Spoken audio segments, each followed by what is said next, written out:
এই মামলার এজাহার নামীয় 23 নম্বর আসামি জনাব আফজাল নাসের কর্নেল অবসরপ্রাপ্ত তাকে 7 দিনের রিমান্ড প্রার্থনা করেন। আদালত উভয় পক্ষের বক্তব্য শ্রবণান্তে সন্তুষ্ট হয়ে সাবেক ডিজিএফআই কর্মকর্তা আফজাল নাসের সাহেবকে 4 দিনের রিমান্ড প্রার্থনা মঞ্জুর করেন। অদ্য সিএমএম কোর্টের 3 নম্বর আদালত জনাব সেফাতুল্লাহ স্যারের আদালতে উত্তরা পূর্ব থানার মাহমুদুল হাসান হত্যা মামলায় এই মামলার এজাহার নামীয় 23 নম্বর আসামি জনাব আফজাল নাসের কর্নেল অবসরপ্রাপ্ত তাকে অত্র মামলার তদন্তকারী কর্মকর্তা বিজ্ঞ আদালতে উপস্থাপন করে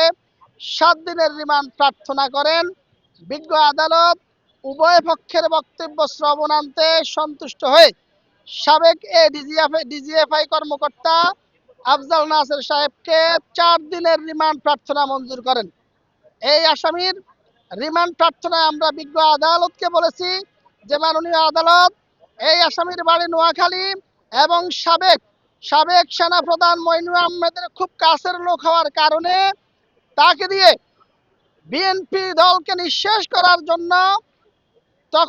তৎকালীন সময়ে তারুণ্যের অহংকার জনাব তারেক রহমান, যিনি বর্তমানে বাংলাদেশের প্রধানমন্ত্রী,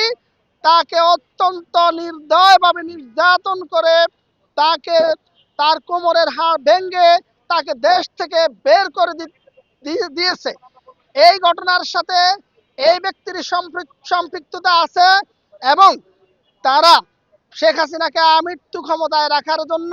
শেখ হাসিনার ফ্যাসিজমকে দীর্ঘায়িত করার জন্য, তারা